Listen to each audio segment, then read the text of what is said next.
Hello, my name is Noman Nabil and my team has used Unisim design to simulate the production of ammonia from nitrogen and hydrogen gases via the Haber process. Sustainable economies rely on the resilient agriculture industry for the supply of crops and food.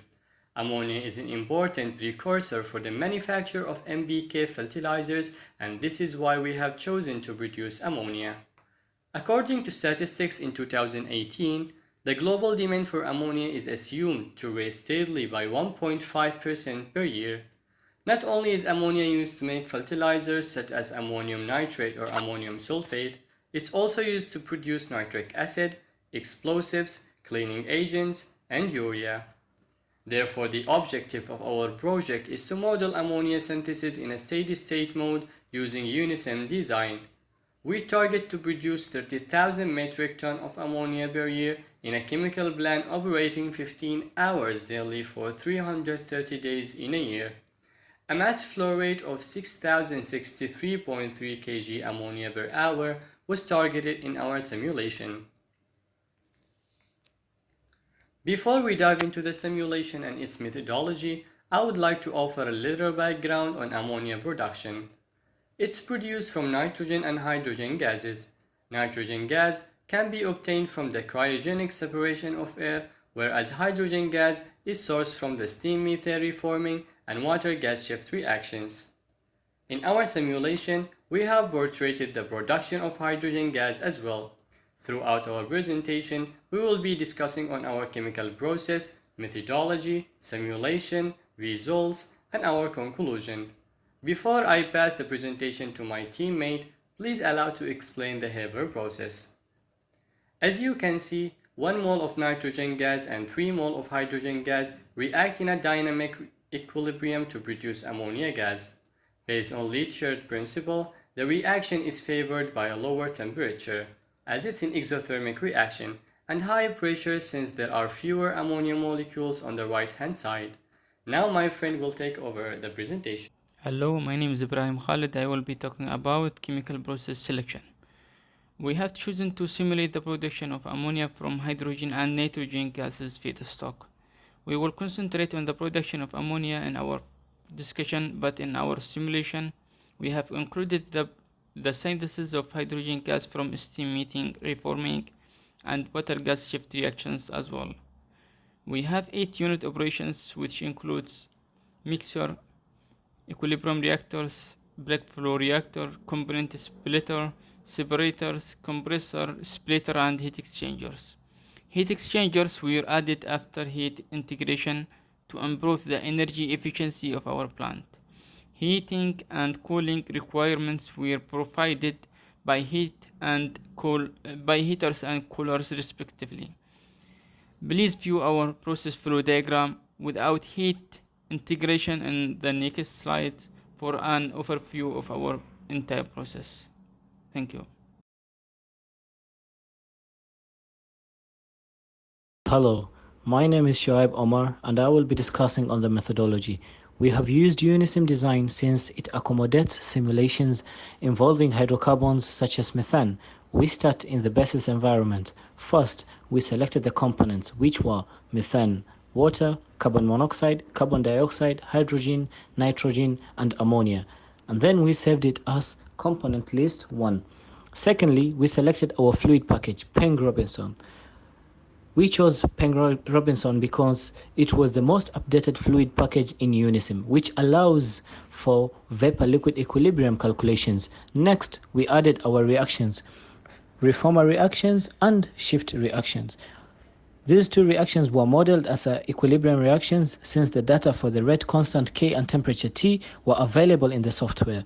Haber processes were modeled as a simple rate reactions by using the plug flow reactor. The constant in the Arrhenius equation was obtained from literature. Reaction sets were defined and added to the fluid package. Afterwards, we were ready to construct our flow sheet in the simulation environment. Please observe our process flow diagram, which has heat integration, on the next slide. We have identified the 3 reactors in green, 2 separators in gold, and 2 heat integration networks in red. Hello everyone, my name is Coco and I will be walking you through our simulation assignment. So this is our flow sheet, design a Unisim design. So after you have specified everything in the basis environment, such as your component list, addition of a fluid package, and then addition of reactions and defining your reaction sets, you're all ready to enter the simulation environment. So in our simulation environment, we have constructed this flow sheet. Blue lines are our material streams, and then the red lines are our energy streams. So first of all, we have our water vapor and methane entering a mixer, which will go into our first reactor, which is a reformer, where the steam methane reforming reaction and water gas shift reaction will take place.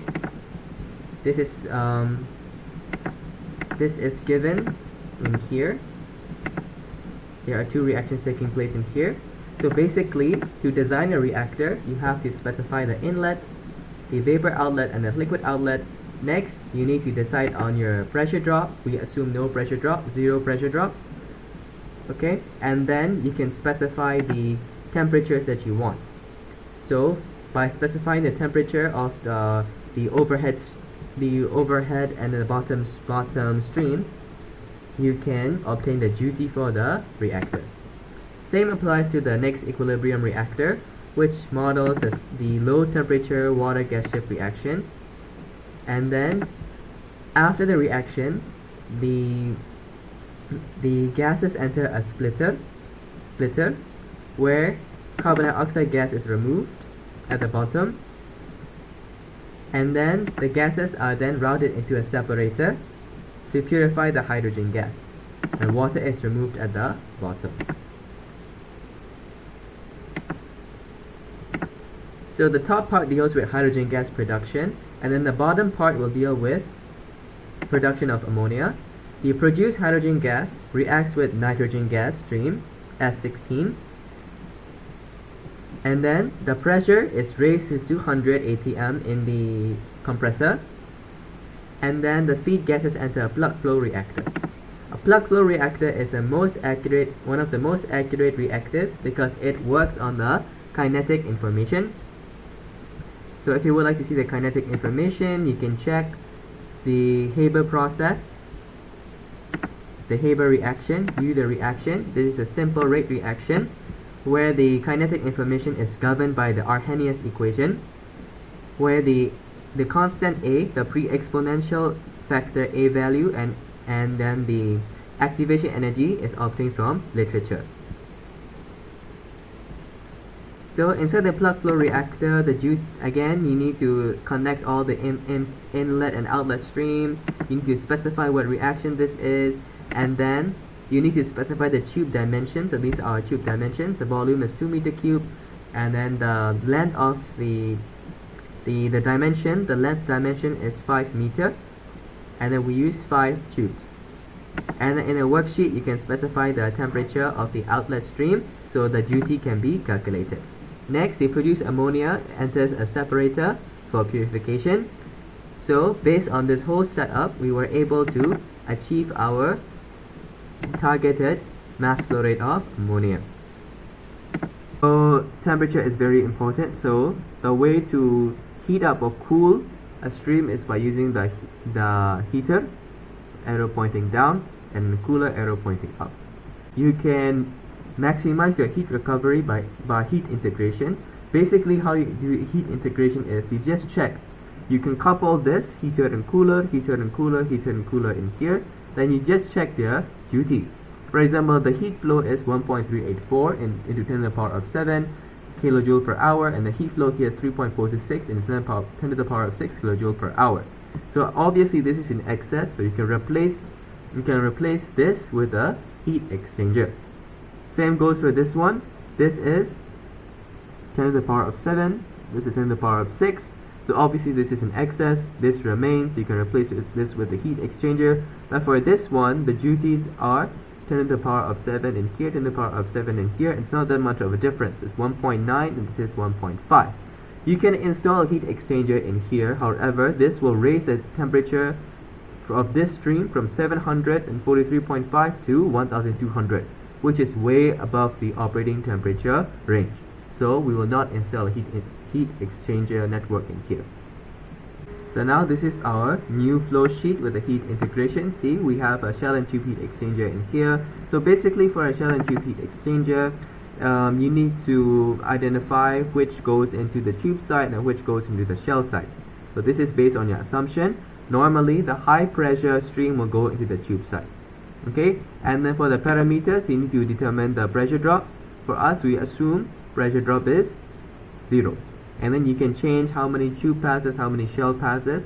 So we have 1 shell pass and 2 tube passes. And then to specify the duty of this one, you need to specify to determine the duty of the shell and tube heat exchanger, you need to specify the outlet temperature. Okay.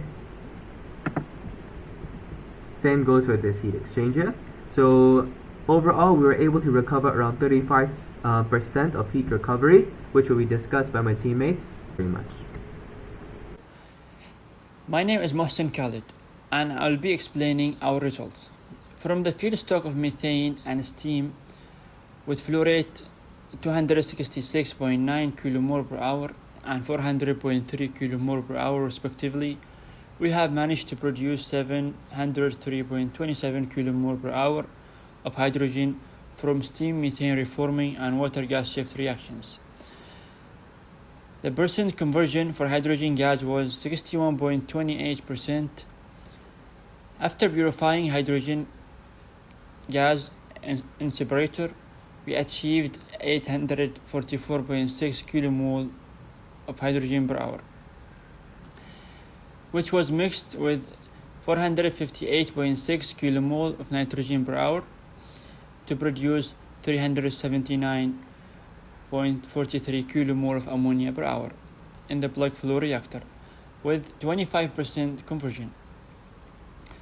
The produced ammonia is then purified and liquefied in the separator. We achieved 96% purity and our target mass flow rate of 6,063.6 kg of ammonia per hour. Sensitivity analysis is important in assimilation since it allows us to study the effect of variables on the process. The effect of temperature and pressure of hydrogen and nitrogen feedstock gases on ammonia production were investigated graphically. As shown by the graph, a lower temperature and high pressure increase the percent conversion of the feed gases into ammonia.